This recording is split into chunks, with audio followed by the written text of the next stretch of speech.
Very good afternoon, students. And today we are going to deal with you graphical method of LPP.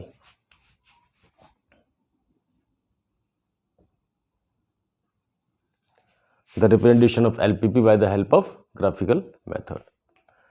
In our prior lectures, we have already given to you the information regarding the standard form of LPP, about the formulation of LPP, about the mathematical model of LPP, and about the basic information and familiarity with the simplex table.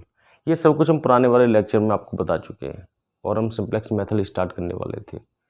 But by seeing your syllabus, graphical method is also given new syllabus, so we will deal first with the graphical method, then we will start the simplex method. जो मैंने आपसे simplex table में कहा था, तो मैंने उसकी फैमिलिटी के लिए आपके सामने एक टेबल बनाई थी और उसके में आपके सामने हमने 8 सिंबल्स का भी यूज़ किया था. और सिंप्लेक्स मेथड हमें जब ही पढ़ना होता है जब कोई भी लीनियर इक्वेशन या लीनियर इनइक्वालिटी हमारे सामने इस तरीके से दी गई हो कि उसको बनाने वाले variables, that means we are talking about the linear equations, that one is a combination of variables with 2 only. That means अगर मैं ग्राफिकल मेथड का यूज़ कर रहा हूँ तो कोई भी अगर लीनियर इक्वेशन होती है आपके सामने, मैं कहता हूँ कोई भी लीनियर इक्वेशन होती है, या मैं कहता हूँ कोई भी आपके सामने लीनियर इनइक्वालिटी होती है, ये दोनों कंडीशन लीजिए, ठीक है ना. तो ये लीनियर इक्वेशन सिर्फ और सिर्फ आपके 2 वेरिएबल्स की हेल्प से बनी होनी चाहिए. दैट मीन्स अगर कोई भी आपकी लीनियर इक्वेशन है तो उसके अंदर आने वाले वेरिएबल्स की संख्या सिर्फ ऐसे होगी x1 एंड x2. या मैं इनइक्वालिटी की बात करूं तो उसमें भी मान के चलिए y1 एंड y2, ठीक है ना. दैट मीन्स आपके लीनियर इक्वेशन और इनइक्वेशन दोनों के अंदर ही अगर हम ग्राफिकल मेथड की बात करेंगे तो सबसे पहली बात जो हमें फोकस करनी है वो ये है कि ये दोनों ही मेथड्स के अंदर आपके जो भी वेरिएबल्स जो इन इक्वेशन को बनाएंगे उनमें सिर्फ 2 वेरिएबल्स का यूज होना चाहिए, चाहे वो x1 x2 हो, चाहे वो y1 y2 हो, चाहे वो z1 z2 हो, चाहे a1 या a2 हो, 2 ही वेरिएबल्स यूज होंगे. बाई चांस इनके अंदर वेरिएबल्स की संख्या 3 हो जाती है, जैसे x1 x2 एंड मैंने कहा यहाँ पर आपका x3 और आ जाता है, या यहाँ पर मैं कहूँ y3 और आ जाता है, तो ऐसी सिचुएशन में जो हमारा ग्राफिकल मेथड है वो ज़्यादा बेस्ट नहीं रहता. ज़्यादा बेस्ट नहीं मतलब हम इससे उसकी वैल्यूज़ को फाइंड आउट नहीं कर सकते, सही तरीके से प्लॉटिंग करके उनकी वैल्यूज़ का एक एस्टिमेशन नहीं लगा सकते. तो ये जब ही बेटर होता है क्योंकि जो वैल्यूज़ हम फाइंड आउट करेंगे वो एक्सिस पर करेंगे, एक्स एक्सिस पर या वाई एक्सिस पर, ठीक है ना. इसलिए हम इन 2 वैल्यूज़ का ही यूज़ करते हैं. अगर 3 वेरिएबल्स का कॉम्बिनेशन आ जाता है तो आपका ग्राफिकल मेथड ज़्यादा सूटेबल नहीं रहता या इसे हम यूज़ नहीं करते. जब ही when we saw that we are going to use a lot of combinations in a linear equation or inequation, that means more than the 2, then we are going to use a simplex method. जब कहीं जाकर हम simplex method का use करते हैं उससे पहले हम सिंप्लेक्स मेथड का यूज़ नहीं करते, उससे पहले हमारा यूटिलाइजेशन सिर्फ ग्राफिकल मेथड पे ही रहता है. ये था हमारी बेसिक हिंट इसके बारे में. My dear students, before we are going to give you a deep knowledge about the graphical method, again this one is a humble request to each and everyone, please like, subscribe and share my videos. जैसे मैंने आप लोगों से पहले भी कहा है, that will be more and more beneficial for those who are economically weak or those who have some circumstances like of this type, so he or she could not in this position to go here and there to attend the coachings or classrooms. So that will be more and more beneficial.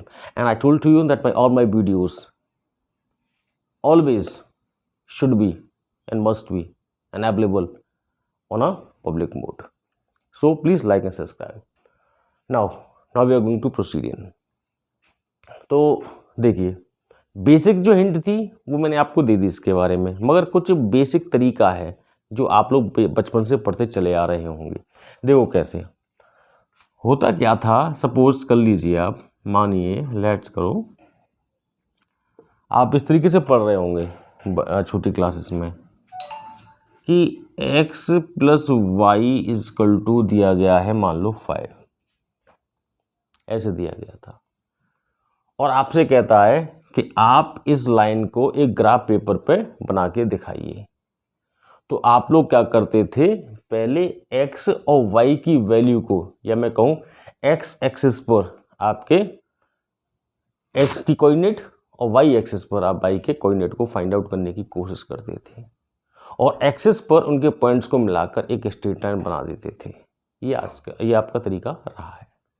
जैसे अगर मैं इसको draw करना चाहता हूँ तो सबसे पहले आप क्या करोगे, आप इस x की वैल्यू को, मैं मान लेता हूँ इक्वेशन फर्स्ट है, जैसे आप लोग करते आए होंगे वो तरीका है कि आपने क्या किया कि x की वैल्यू फाइंड आउट करनी है, तो पहले आपने क्या रखा, इसमें x की वैल्यू 0 रख ली, तो आप कहते हो आपकी y की वैल्यू 5 हो जाती है। दूसरी बार में आप y की वैल्यू को 0 रखते हो तो आपकी x की वैल्यू 5 हो जाती है, ठीक है ना। और आप इनके कोऑर्डिनेट निकालते थे कि हाँ सब कौन से कोऑर्डिनेट है, एक है आपका 0 5 और दूसरा है आपका 5 0, ये आप कोऑर्डिनेट निकाल लेते थे, ठीक है ना। फिर इन कोऑर्डिनेट्स को आप एक्सिस पे बनाते थे और उस स्ट्रेट लाइन को दर्शा देते थे, और हम कहते थे कि that we have already represented this linear equation, इस इक्वेशन को विद डिग्री 1, x की पावर कितनी है 1, y की पावर कितनी है 1, कि विद डिग्री 1 को हमने ग्राफ पेपर पे प्लॉट कर दिया है, उसी को हम ग्राफिकल मेथड कहते थे। यहाँ पर सिचुएशन इक्वेशन के अलावा इन इक्वेशन की आएगी, तो पहले इसे देखिए कि मैंने ये था तो आप ऐसे करते थे, आप यहाँ पर x एक्सिस बनाते थे और y एक्सिस बनाते थे। मैं इसे मान लेता हूँ, क्या x और y यूज हुए यहाँ पे, तो मैं इसे मान लेता हूँ x और इसे मैं मान लेता हूँ y, ठीक है ना। और यहाँ पर आपके कोऑर्डिनेट 0 to 5 है, 5 to 0 है, दैट मीन्स मैक्सिमम वैल्यू 5 तक गई है, तो मैं मान लेता हूँ ये आपका 1 है, ये आपका 2 है, ये आपका 3 है, ये आपका 4 है, ये आपका 5 है।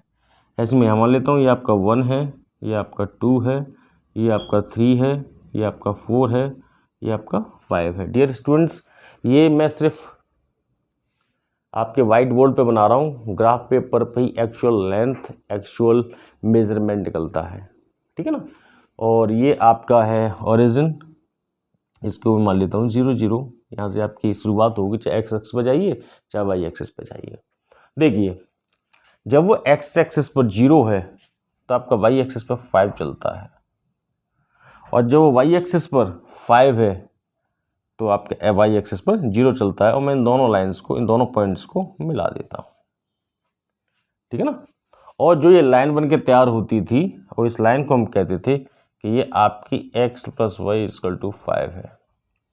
तो इसको ही, इसी चीज़ को हम आपके ग्राफिकल मेथड में बताते आए हैं, आज तक पुरानी क्लासेस में यही चलता रहा है, ठीक है ना। अब ये देखिए इसमें क्या होता था कि एक लाइन थी, ऐसी कोई दूसरी लाइन भी हो सकती है, उसको भी हम इस पर ड्रॉ कर सकते हैं, और जो बीच में, जो इन लाइंस के थ्रू जो एक्सिस के बीच में जो एरिया कवर हो जाता था, उस शेडिंग एरिया को, उस कवर्ड एरिया को हम फिजिबल रीजन मान लेते थे, उनका मेजरमेंट मान लेते थे। जैसे इन दोनों एक्स और वाई एक्सिस के बीच में ये एरिया कवर हो गया, तो ये इनका शेडिंग एरिया का एक मेजरमेंट निकल के आ चुका है, ठीक है ना। इस तरीके से हम इनको काउंट करते थे। तो दैट मीन्स मैं कह सकता हूँ सबसे पहले क्या किया, हमारे पास इक्वेशन थी, यहाँ पर इक्वेशन इन इक्वेशन दोनों हो सकती हैं, तो दैट मीन्स एक प्रोसीजर निकल के आएगा आपके सामने कि first we will convert all constants या ऑल इनइक्वलिटीज इनटू इक्वेशन। सबसे पहले हम क्या करेंगे, उनको इक्वेशन में बनाएंगे, and if it is given already in equation then there is no need to change, तो हम चेंज करने की आवश्यकता ही नहीं। But if it is given in inequality then first we will go to change on. दूसरा क्या किया था मैंने, इनकी वैल्यूज निकाली, then by the help of this equation we will find it out the coordinates. हम उसके कोऑर्डिनेट्स को, हम उनके बिंदुओं को पता करेंगे कि भुज क्या है, कोटि क्या है, ठीक है ना। और उनको we will start to plot a graph over the axis.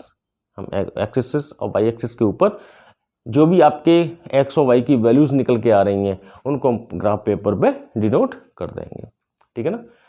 किसमें, by applying the conditions given in a constant, जो उसमें दी गई थी। अभी इसमें कुछ नहीं दिया गया था तो मैंने कह दिया जो एरिया वाई और एक्स इसने काटा था उनका शेडिंग एरिया इसमें आ गया।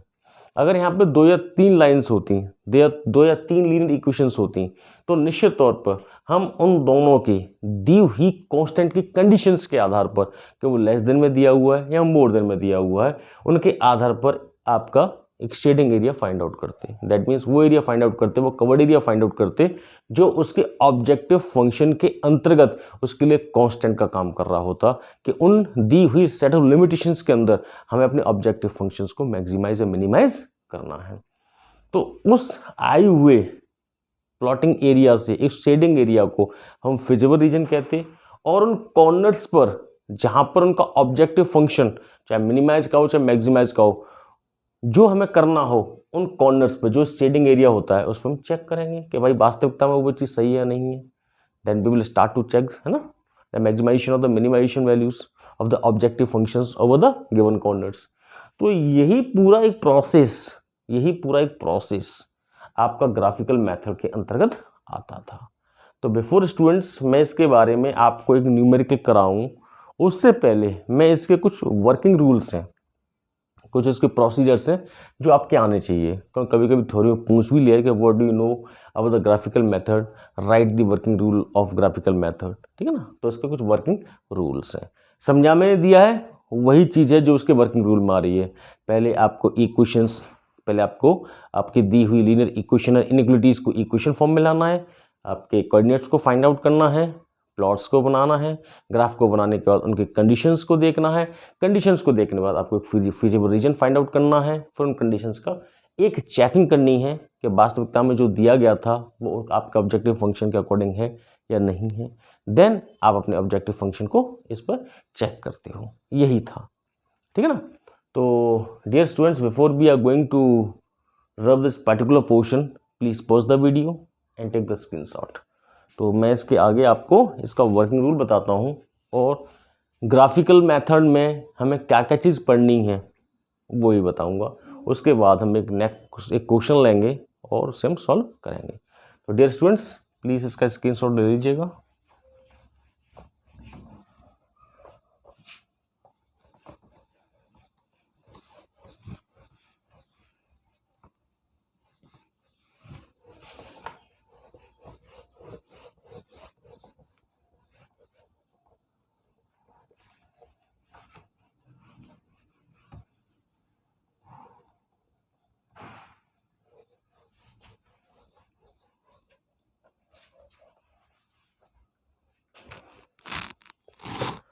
तो मैं इसके सामने एक पॉइंट और ऐड कर देता हूँ, working rule of graphical method of LPP, ठीक है ना बच्चों।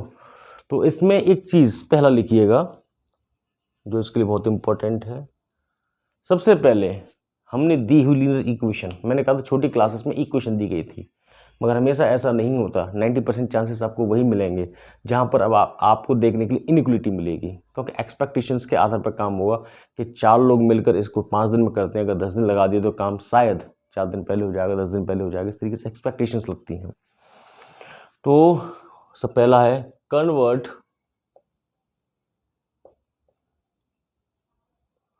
All the inequality of constraint into equation. Convert all the inequality of constraint into equation. ये आपका फर्स्ट पॉइंट है, ठीक है ना। जैसे बाई चांस आपको ऐसे दिया गया हो, मान के चलिए मैं एग्जाम्पल के तौर पे कह रहा हूँ, आपको इस तरीके से दिया गया हो कि 2x1 + 3x2 <= 5, ये दिया गया है। तो सबसे पहला काम, जब हम ग्राफिकल मेथड की बात करेंगे तो हम सबसे पहले आपकी इनइक्वलिटी को आपके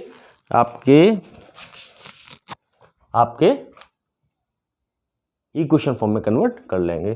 दैट मीन्स मैं इसको कहूँगा 2x1 plus 3x2 equal to 5। Dear students, graphical method करा रहा हूँ तो इसमें स्टैंडर्ड फॉर्म ऑफ इक्वेशन की कोई बात नहीं हो रही है, स्टैंडर्ड फॉर्म ऑफ एलपीपी की, कि इसमें स्लैक वेरिएबल ऐड करेंगे, ऐसा कुछ नहीं है। ये है हम सिर्फ कन्वर्ट कर लेंगे कि जो भी इनइक्वालिटी है हमारे लिए वो इक्वेशन है, ठीक है ना। दूसरा, कन्वर्ट करने के बाद आपने क्या किया, find out the coordinates of given variables available of using variable, ठीक है।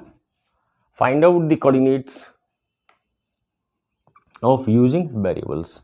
फिर क्या करना है आपको, इनके x1 और x2 इनके आपको कोऑर्डिनेट्स को फाइंड आउट कर लेना है। जो आप फाइंड आउट कर लेंगे तो तीसरा आप क्या कर रहे थे, आपने ग्राफ बनाया था, plot the graph by using the coordinates, by using the coordinates and applying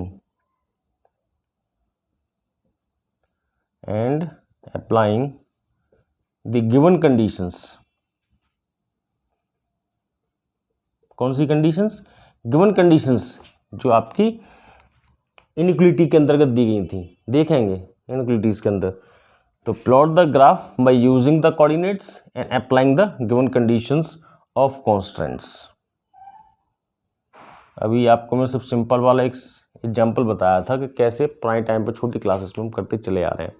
अभी मैं इसमें एक एग्जांपल कराऊंगा तो आपको पूरा समझ में आएगा कि कैसे मैंने कोऑर्डिनेट्स को फाइंड आउट किया, उसके बाद ग्राफ बनाया और उस ग्राफ पर मैंने उस कोऑर्डिनेट्स को यूज़ किया उस ग्राफ को बनाने में एक्स और वाई एक्सिस पर।